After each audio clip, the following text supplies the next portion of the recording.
Hello and welcome to our YouTube channel. This is C A Sakshi. ये video अब S A 505 के ऊपर है। हमने एस ए 500 डिस्कस कर लिया, एस ए 501 डिस्कस कर लिया। इस वीडियो में हम एस ए 505 डिस्कस करेंगे for C A intermediate students. तो स्टार्ट करते हैं एस ए 505 के साथ। अगर आपको याद हो तो एस ए 500 में एक ऑडिट प्रोसीजर था to obtain audit evidences external confirmation. मतलब एक तरीका था कि कैसे आप ऑडिट एविडेंस ऑब्टेन कर सकते हो। One of the ways was external confirmation से कर सकते हो। Now what is external confirmation, ये हम इन डिटेल यहाँ पे डिस्कस करेंगे। तो इतना तो समझ आपको आ गया है। It is a way to obtain audit evidences. और ऑडिट एविडेंसेस कैसे होने चाहिए? रिलेवेंट और रिलायबल होने चाहिए। तो इस स्टैंडर्ड में हम सीखेंगे कि ऑडिट जो हमारा एक्सटर्नल कंफर्मेशन होनी चाहिए उसका क्या डिज़ाइन होना चाहिए, किस तरीके से वो डिज़ाइन होनी चाहिए और कैसे हम एक्सटर्नल कंफर्मेशन को ऑब्टेन करेंगे, क्या प्रोसीजर फॉलो करेंगे। This essays talks about that. तो essay 505 is intended to assist the auditor in designing and performing external confirmation procedures to obtain relevant and reliable audit evidences. Okay. अब इस standard को जो हम पढ़ेंगे तो कुछ डेफिनेशंस आती हैं। सबसे पहली डेफिनेशन है एक्सटर्नल कंफर्मेशन की। एक्सटर्नल कंफर्मेशन का क्या मतलब होता है? तो external confirmation is a direct response from a third party. किसी भी फॉर्म में हो सकती है, पेपर फॉर्म में, इलेक्ट्रॉनिक फॉर्म में और एनी अदर मीडियम। तो इसको ऐसे समझते हैं कि मान लीजिए एक कंपनी है एबीसी लिमिटेड और उसका एक क्लाइंट है, उसका एक डेटर है क्यू। अब वो डेटर को हम कह रहे हैं कि हमने इसको सेल करी है इन नवंबर 23 2 लाख रुपए की। बट हम क्या एज ऑडिटर, मैंने क्या ऑब्जर्व किया, हमने क्या ऑब्जर्व किया कि हर बार ऑलमोस्ट एवरी मंथ इनकी जो एवरेज सेल है वो 25 से 50 हज़ार के बीच में है। तो ऐसा क्या हुआ नवंबर 2023 में कि सेल 2 लाख हो गई? तो ये थोड़ा डाउटफुल केस लग रहा है मुझे। तो what I will do is I will go and ask mister Q directly कि भाई क्या एक्चुअल में आपने इतनी परचेजेस की थी? तो मिस्टर क्यू यहाँ पे एक्सटर्नल पार्टी हो गए, मैं इनसे डायरेक्टली कंफर्मेशन ले रही हूँ, तो this would be external confirmation. Okay, alright. Positive confirmation क्या होता है? अब जब मैं अपनी कंफर्मेशन रिक्वेस्ट ड्राफ्ट करूँ तो मैं उसमें पूछूं मिस्टर क्यू से कि देखो, अगर आप अग्री करते हो या डिसअग्री करते हो, दोनों ही केस में मुझे रिस्पॉन्ड कर दो कि आपकी सेल्स ये थी या नहीं थी, सॉरी आपकी परचेजेस ये थी या नहीं थी। वो तो हो गया पॉजिटिव कंफर्मेशन। लेकिन मैं इनको बोलूँ कि अगर आप डिसअग्री करते हो, उसी केस में आप मेरे को कंफर्म बैक करना, रिस्पॉन्ड करना कि आप इस 2 लाख की अमाउंट से डिसअग्री करते हो, तो वो हो गई नेगेटिव कंफर्मेशन। तो पॉजिटिव कंफर्मेशन क्या होती है? पॉजिटिव कंफर्मेशन होती है कि जब confirming party is the third party जिससे आप कंफर्मेशन रिक्वेस्ट कर रहे हो, that would be called confirming party. कि confirming party responds whether they agree और डिसअग्री, वो हो गई positive confirmation request. Negative confirmation request, confirming party responds only when they disagree. अब एक बात बताओ, पॉजिटिव नेगेटिव कंफर्मेशन में अगर मेरे पास जवाब नहीं आया, रिस्पॉन्स नहीं आया, तो व्हाट विल आई एज्यूम कि कंफर्मिंग पार्टी अग्री करती होगी इसके साथ, इस इंफॉर्मेशन के साथ, राइट? लेकिन अगर पॉजिटिव कंफर्मेशन में रिस्पॉन्स नहीं आया, ना तो अग्रीमेंट का ना डिसएग्रीमेंट का, देन इन दैट केस मुझे ये कह देना चाहिए कि ये नॉन रिस्पॉन्स का केस है। तो नॉन रिस्पॉन्स क्या होता है? अब confirming party does not respond to positive confirmation request और confirmation request is return undelivered. Undelivered कब होगा? मान लो आपके पास आपने बाय पोस्ट भेजी थी कंफर्मेशन रिक्वेस्ट और जो एड्रेस है वो गलत है, तो आपके पास वो अनडिलीवर्ड आ जाएगी। या फिर जो ईमेल एड्रेस जिस पे आपने भेजी वो ईमेल एड्रेस गलत है, तो भी वो रिक्वेस्ट आपकी अनडिलीवर्ड रह जाएगी। तो इन दैट केस ये अनडिलीवर्ड रह जाती है। बाकी पॉजिटिव कंफर्मेशन रिक्वेस्ट के केस में ही नॉन रिस्पॉन्स आएगा। वो मैंने बताया आपको क्यों, क्योंकि इसी केस में ऑब्लिगेशन होता है, या हम ये अज्यूम करते हैं कि या तो वो अग्रीमेंट या डिसएग्रीमेंट रिस्पॉन्ड जरूर करेगा, नहीं कर रहा तो that is the case of non response. ठीक है। नेगेटिव में रिस्पॉन्ड नहीं करा तो हम मान लेंगे कि हो सकता है वो अग्री कर रहा हो उस चीज से। अब एक्सेप्शन क्या होता है? एक्सेप्शन होता है, मान लो मैंने कहा है कि जी आपने क्या मिस्टर क्यू, आपने क्या मेरे क्लाइंट एबीसी लिमिटेड से 2 लाख रुपए की परचेज की थी। वो कहता है कि नहीं, परचेज तो मेरी सिर्फ 50,000 की थी।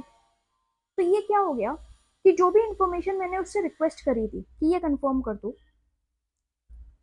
उसमें और उनके कंफर्मेशन में डिफरेंस आ गया। मतलब मैं तो कह रही हूँ 2 लाख, वो कह रहे हैं 50,000। तो there is a difference between the information requested and the confirmation provided. So that is called exception, a response that indicates a difference between the information requested to be confirmed or contained in the entity's records and the information provided by the confirming party. तो अगर इन चीजों में difference है, then in that case हम कहेंगे हम क्या कहेंगे कि भाई ये एक्सेप्शन है टू द कंफर्मेशन रिक्वेस्ट। अब जब आप एक्सटर्नल कंफर्मेशन ऑब्टेन करते हो तो आपको कुछ पॉइंट्स कंसिडर करने होते हैं, कुछ चीज़ें कंसिडर करनी होती हैं। सबसे पहले क्या होगा कि भाई ये पूरी की पूरी मेरे पास बैलेंस शीट बनी हुई है, इसमें मल्टीपल आइटम्स हैं, ये पूरा का पूरा P&L बना हुआ है, इसमें मल्टीपल आइटम्स हैं, मुझे क्या चीज़ कंफर्म करनी है वो सबसे पहले मेरे को डिटरमाइन करना पड़ेगा। तो हम एक्सटर्नल कंफर्मेशन का यूज़ कर सकते हैं किसी भी अकाउंट बैलेंस को कंफर्म करने के लिए। इवन कोई भी टर्म है किसी अग्रीमेंट में या किसी कॉन्ट्रैक्ट में, उसको भी कंफर्म करने के लिए हम एक्सटर्नल कंफर्मेशन का यूज़ कर सकते हैं। मान लो कोई ऐसी टर्म है अग्रीमेंट में जो अनयूजुअल है थोड़ी सी, आपने मल्टीपल अग्रीमेंट्स पढ़े हैं, आप बहुत सारा काम करते हो, तो आपको एज ऑडिटर एक अंदाज़ा होता है कि जब इस टर्म के बारे में बात करी जाती है तो ये पॉइंट्स होते हैं, इस क्लॉज में ये पॉइंट्स होते हैं एग्रीमेंट के, बट यहाँ पे ये कुछ अलग सा दिख रहा है, तो आप उसको पर्टिकुलरली कंफर्म कर सकते हो विद द कंफर्मिंग पार्टी।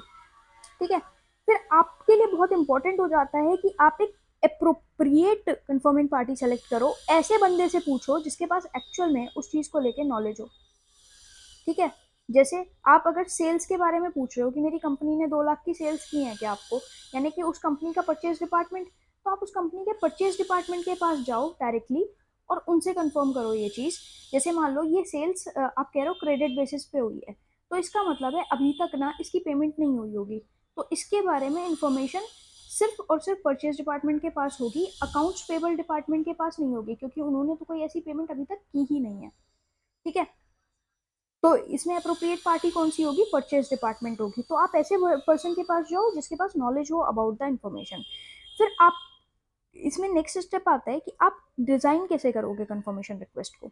तो जो भी कंफर्मेशन रिक्वेस्ट का डिज़ाइन होगा ना, उस पर बहुत सारी चीज़ें उस पर बहुत ज़्यादा डिपेंड करेगा कि आपको रिस्पॉन्स मिल रहा है या नहीं मिल रहा, और जो रिस्पॉन्स मिला है उस पर आप कितना ट्रस्ट कर सकते हो। क्यों, देखो जितनी ज़्यादा कंफर्मेशन रिक्वेस्ट सिंपलर होगी उतने ज़्यादा हाई चांसेस होंगे कि आपको जो कंफर्मिंग पार्टी है वो रिस्पॉन्ड कर दे। आप उसको एक कॉम्प्लेक्स सा डॉक्यूमेंट बना के दे दो, वो ढूंढते ही रह जाएंगे कि यार ये पूछ क्या रहे हैं हमसे, क्या रिस्पॉन्ड करें इनको, तो वो क्या करेंगे, इसको इग्नोर कर देंगे। आप एक सिंपल सी रिक्वेस्ट बना के भेज दो, वो हो सकता है उस पर जल्दी से टाइमली रिस्पॉन्ड करके आपको भेजते हैं। तो डिज़ाइन पे बहुत सारे फैक्टर्स डिपेंड, डिज़ाइन पे बहुत सारी चीज़ें डिपेंड करेंगी। रिलायबिलिटी भी डिपेंड करेगी आपके उसकी ऑडिट एविडेंस की, उसका रिस्पॉन्स रेट भी डिपेंड करेगा और नेचर भी डिपेंड करेगा ऑडिट एविडेंस का। ठीक है, अब क्या क्या चीज़ें आप कंसिडर करते हो जब आप एक कंफर्मेशन रिक्वेस्ट को डिज़ाइन करते हो। सबसे पहले आप देखोगे कि आप किस असर्शन को एड्रेस करना चाह रहे हो। जैसे यहाँ पे हम एक सेल्स इनवॉइस की अमाउंट को, यानी कि हम कह सकते हैं उसकी एक्यूरेसी को, कि वो करेक्टली रिकॉर्ड हुआ है या नहीं हुआ है, हम इसकी एक्यूरेसी को एड्रेस करना चाह रहे हैं। ठीक है, तो असर्शन कौन सी हो गई, एक्यूरेसी हो गई। फिर identified risk of miss statement क्या है। अगर identified risk of miss statement देखें तो इसमें आइडेंटिफाइड रिस्क क्या है कि मेरे जो मेरी सेल्स हैं वो ओवर वैल्यूड होंगी, ओवर वैल्यूड होने की वजह से मेरे प्रॉफिट इन्फ्लेटेड दिख रहे होंगे। ठीक है, रिस्क ऑफ मिस स्टेटमेंट समझ आ गया। फिर प्रायर एक्सपीरियंस के बेसिस पे आपको क्या लगता है, मान लो आपने इस कंपनी का भी ऑडिट किया है, आपने किसी और कंपनी का भी ऑडिट किया है, और आपने पहले भी एक्सटर्नल कंफर्मेशन रिक्वेस्ट भेजी हैं, तो यूजुअली उनका रिस्पॉन्स कैसा आता है इन केसेस में, उस एक्सपीरियंस को भी आप यूज़ करोगे जब आप कंफर्मेशन रिक्वेस्ट डिज़ाइन करोगे। फिर लेआउट और प्रेजेंटेशन का भी ध्यान रखना पड़ेगा कि वो जितना सिंपलर होगा उतना अच्छा होगा। कम्युनिकेट कैसे कर रहे हो, कि कौन सा मेथड ऑफ कम्युनिकेशन यूज़ कर रहे हो, ईमेल के थ्रू भेज रहे हो या बाय पोस्ट भेज रहे हो, what method are you using for communicating the confirmation request, वो भी कंसिडर करना पड़ेगा।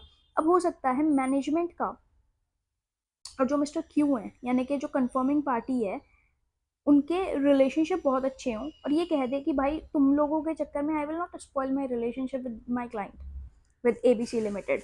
तो हो सकता है कि वो आपकी रिक्वेस्ट पे बिना इसके अथराइजेशन के रिस्पॉन्ड ही ना करें, तो आपको इनके अथराइजेशन की भी ज़रूरत पड़ सकती है। Ability of the intended confirming party again, कि मान लो आप क्या कर रहे हो, से आप क्या कर रहे हो, जो परचेज है क्योंकि या जो हमने सेल करी है, वो सेल करी है हमने क्रेडिट बेसिस पे।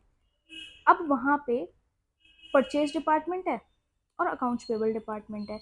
अकाउंट्स पेबल डिपार्टमेंट के पास इसकी कोई इन्फॉर्मेशन ही नहीं है, इस परचेज के बारे में उनके पास कोई इन्फॉर्मेशन ही नहीं है, तो इसके ऊपर वो रिस्पॉन्ड कैसे करेंगे, उनकी एबिलिटी ही नहीं है। किसकी एबिलिटी है, इनकी एबिलिटी है। तो जब आप इनसे रिक्वेस्ट रेज करोगे तो they are not, they don't have the ability to respond, तो उसकी एबिलिटी भी आप चेक करोगे कि उनकी एबिलिटी है या नहीं है रिस्पॉन्ड करने की। I hope you got it. अब इसको आप इसको याद कैसे कर सकते हो कि क्या क्या फैक्टर्स आप कंसिडर करोगे।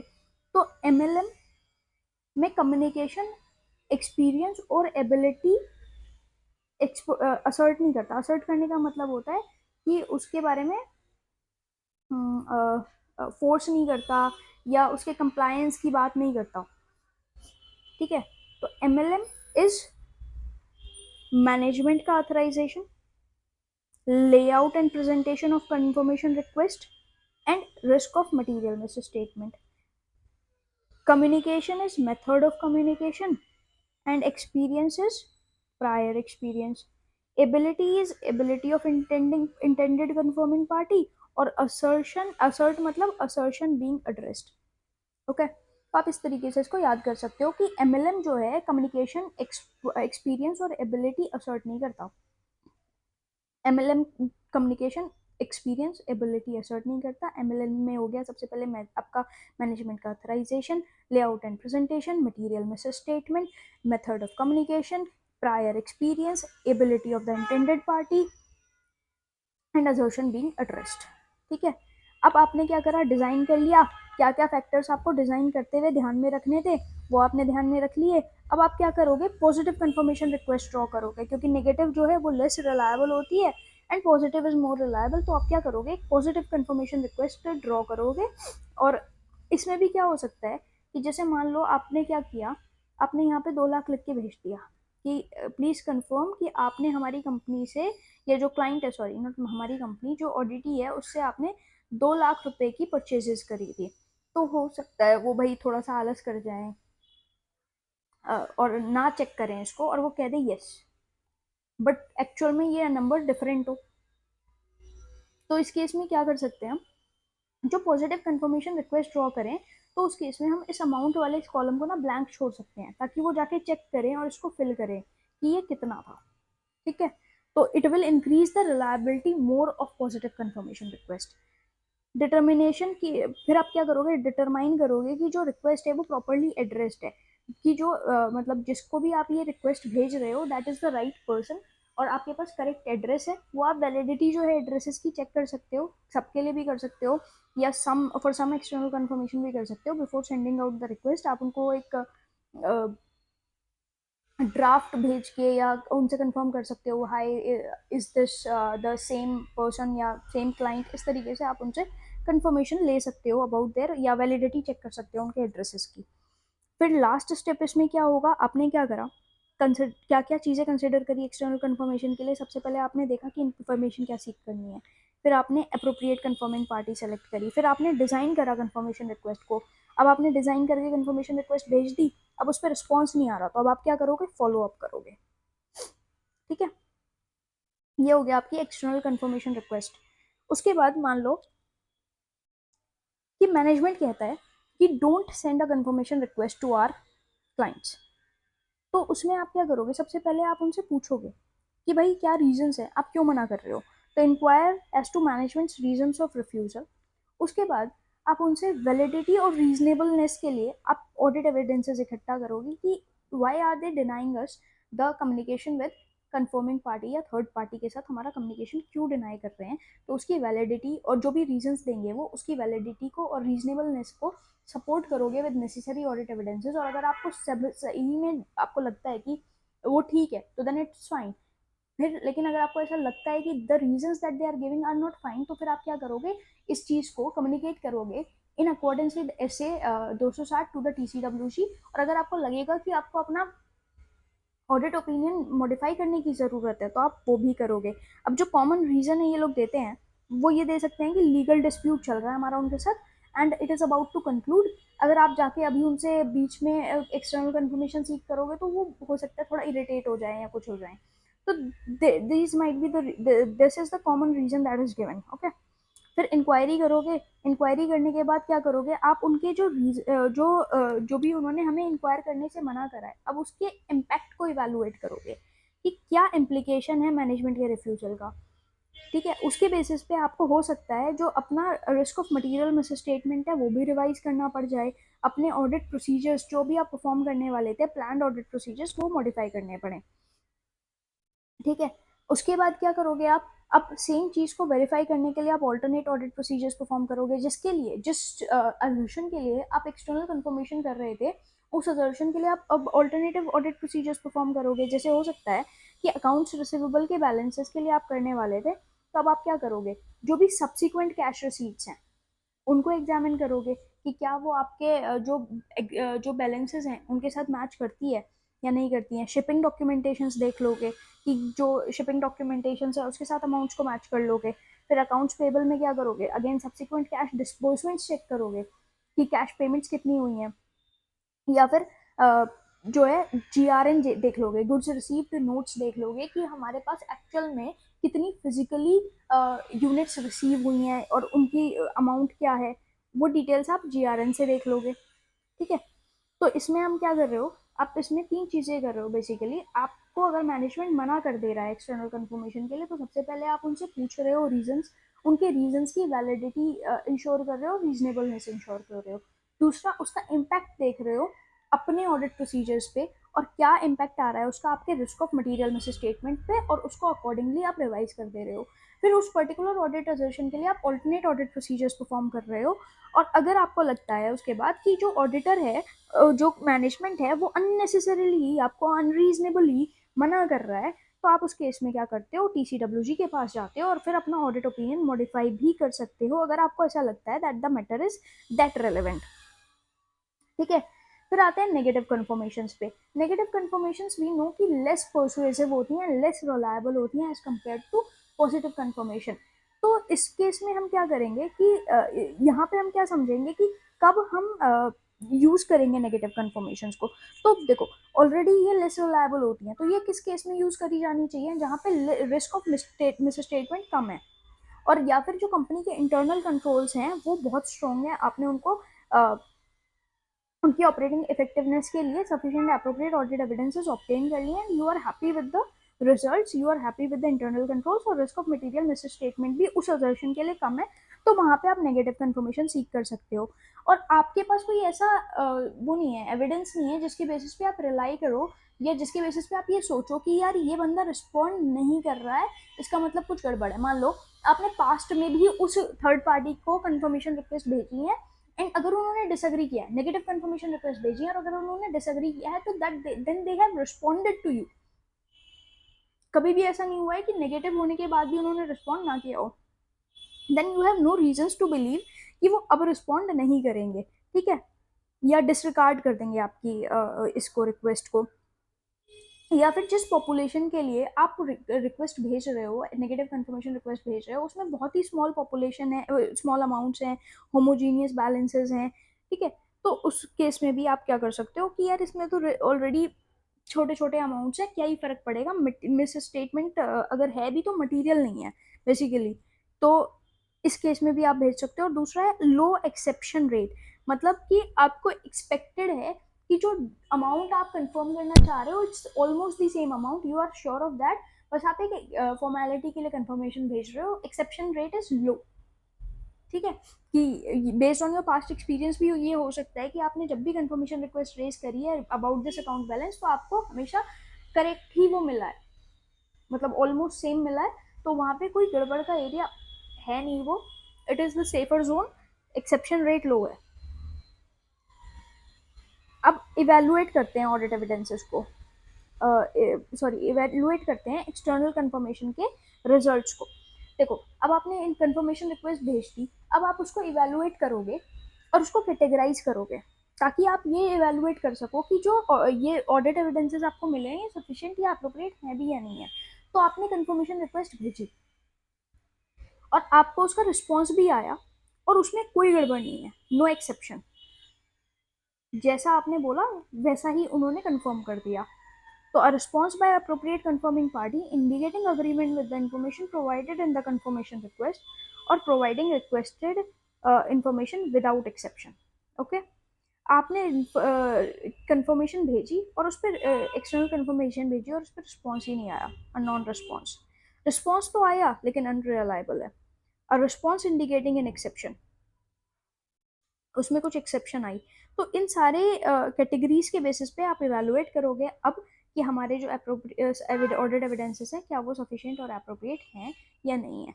तो this was all about SA 505। I hope you like the video, please do like and subscribe to the channel, and please stay tuned to us, we will be coming up with more videos. Thank you so much for watching.